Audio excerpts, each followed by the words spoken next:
விருதுநகர் அருகே 12 வயது சிறுவனின் மரணத்திற்கு நீதி வேண்டும் என்று 2.5 ஆண்டுகளாக போராடி வரும் பெற்றோர்களின் சந்தேகத்தை காவல்துறையினர் தீர்த்து வைப்பார்களா என்ற கேள்வி எழுந்துள்ளது.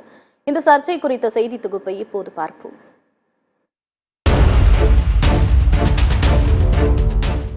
விருதுநகர் மாவட்டம் ஸ்ரீவில்லிபுத்தூர் NGO காலனியை சேர்ந்தவர்கள் விஜய விநாயகம் சுரேகா தம்பதியினர். இவர்களுக்கு திருமணம் முடிந்து 8 வருடங்களுக்கு பிறகு பிறந்த சிவபிரசாத் 7ஆம் வகுப்பு பயின்றபோது வீட்டிற்குள்ளேயே மர்மமான முறையில் மரணம் அடைந்தது சர்ச்சையை ஏற்படுத்தியுள்ளது. கடந்த 2022ஆம் ஆண்டு ஜனவரி 22ஆம் தேதி தாய் சுரேகாவும் மகன் சிவபிரசாத்தும் வீட்டில் இருந்திருக்கிறார்கள். தாய் சுரேகா துணியை உலர்த்துவதற்காக மாடிக்கு சென்றிருக்கிறார். துணியை உலர்த்திய பின்பு வீட்டின் கீழே வந்த சுரேகா மகன் போட்டோ தொங்கவிடுற ஒரு சாதாரண ஆணியில் கயிறு போட்டு தூக்கில் தொங்கியபடி இறந்த நிலையில் கிடந்துள்ளது அதிர்ச்சியை ஏற்படுத்தியுள்ளது. கழுத்தில் 2-3 முறை கயிறுகளால் கற்றப்பட்டிருந்த நிலையில் இறந்திருப்பது சந்தேகத்தை ஏற்படுத்தியுள்ளது. இடுப்பிலும் கயிறு கட்டி சுவரில் அவன் நிற்பது போல் இருந்ததாகவும் கதறுகிறார் தாய் சுரேகா.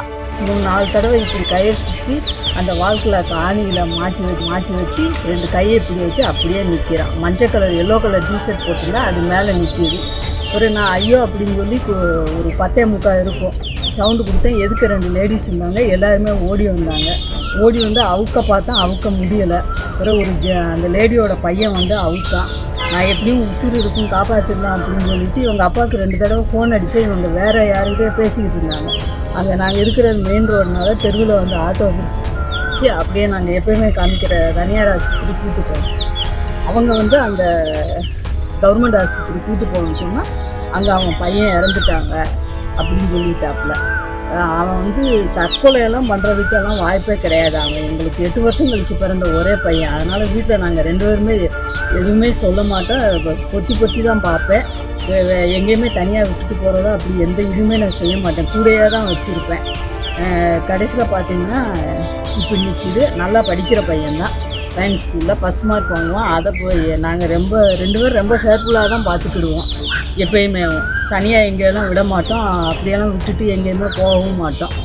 ஆனால் இது வந்து தற்கொலை சொல்கிறாங்க. அதை நான் ஏற்றுக்கிட மாட்டேன். இது கொலை தான். இது தற்கொலை அல்ல, கொலை என்றும் எங்களுக்கு 3 நபர்கள் மீது சந்தேகம் இருப்பதாகவும் கூறுகிறார் தந்தை விஜய விநாயகம். குற்றஞ்சாட்டப்பட்ட 3 வரை எந்தவித நடவடிக்கை எடுக்கவுள்ள FIR தவறான FIR பதிவு பண்ணி அதன் அடிப்படையிலேயே எனக்கு நீதிமன்றத்தில் நடந்துக்கிட்டு வரதுனால இன்று வரைக்கும் நீதிமன்றத்தில் முறையான என்னால் அந்த நீதியை வாங்க முடியலை. இது சம்மந்தமாக CM செல்லுக்கு நான் கிட்டத்தட்ட 5 தடவை நான் CM செல்லுக்கு கொடுத்துருக்குறேன். உள்துறை செயலாளருக்கு 3 தடவை தகவல் கொடுத்துருக்குறேன். DIG, IG, SP, DSP எல்லாருக்குமே பல தடவை மனுக்கள் நான் கொடுத்துருக்குறேன். ஹோம் செக்ரட்டரிக்கு கொடுத்து இன்ன வரைக்கும் ஒரு லெட்டர் கொடுத்து காவல்துறையில் என்ன தகவல் கேட்டிருந்தாங்க. இது வரைக்கும் அதுக்கான பதிலை என்கிட்ட எழுதி எதுவும் வாங்கலை. அந்த போஸ்ட்டு அப்படியே நிற்கிது. அதனால் காவல்துறை என்ன செஞ்சுருக்காங்கன்னு தெரியலை.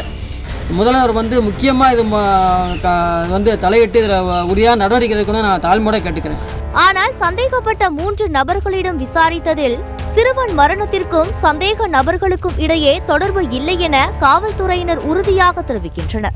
ஆனால் எங்கள் மகன் அவ்வாறு செய்யக்கூடியவன் அல்ல. பள்ளியில் 1வது மாணவனாக மதிப்பெண் எடுப்பான். போட்டோ தொங்கவிடுற ஒரு சாதாரண ஆணியில் கயிறு போட்டு தூக்கில் தொங்க முடியுமா என்று பெற்றோர் கேள்வி எழுப்புகின்றனர். தற்கொலை பண்ணுறவங்க ஃபேனில் தானே தொங்கி தற்கொலை பண்ணலாம்.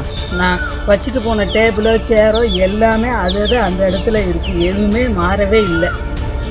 பையன் மட்டும்தான் அப்படி நிற்கிறான். அன்றைக்கி ஆன்லைன் எக்ஸாம் ஹிந்தி 2-3 கொஸ்டின் எழுதிட்டான். மிச்ச கொஸ்டின் நிற்கிது அப்படியே. அந்த நோட்டு கூட போலீஸ்கிட்ட தான் இருக்குது.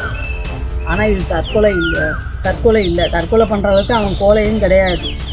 எந்த விஷயத்துலையும் அவன் வந்து இதுலையுமே எல்லாமே நல்லா படிப்பான், நல்லா செய்வான், நல்லா அறிவான பையன் தான். எங்கள் தொழிலுக்கு அவன் தான் எல்லா ஹெல்ப்பும் பண்ணுவான். எனக்கு ரொம்ப சப்போர்ட்டிவாக இருப்பான். அப்படிப்பட்டவன் வந்து அந்த மோட்டிவே கிடையாது. இது கொலை தான்.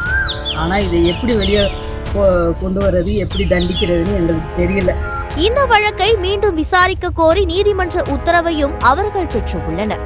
மறு விசாரணை நடத்தி காவல்துறையினர் தங்களது மகன் மரணத்தில் உண்மையை கண்டுபிடிக்க வேண்டும் என்றும் பெற்றோர் கோரிக்கை விடுத்துள்ளனர். யார் சப்போர்ட்டும் இல்லை. 2 பேராக போராடவும் முடியலை. மொத்தம் லைஃபே போயிடுச்சு. எங்கள் 2 பேருக்கும் தொழிலும் போச்சு, லைஃபும் போயிடுச்சு. அனாதையாக நிற்கிறோம். பையனும் போய் நடு ரோட்டில் நிற்கிற மாதிரி நிற்கிறோம். 2.5 வருஷமாக மன உளைச்சல் தான் ஜாஸ்தியாக போச்சு. உடம்பும் போயிடுச்சு. பொலிவு எல்லாமே போயிடுச்சு. ஏன்டா வாழ்றோம், இந்த நீதி கிடைக்குன்னு சொல்லிட்டு தான் வெயிட் பண்ணிக்கிட்டு இருக்கோம். அது கிடைக்கணும். இந்த தாயின் குமுறல்களுக்கு அரசிடமிருந்து விடை கிடைக்குமா? சிறுவனின் மரணத்தில் உள்ள சந்தேகங்கள் தீர்க்கப்படுமா? சத்தியம் செய்திகளுக்காக விருதுநகர் மாவட்ட செய்தியாளர் செந்திலுடன் சத்தியம் செய்திக்குழு.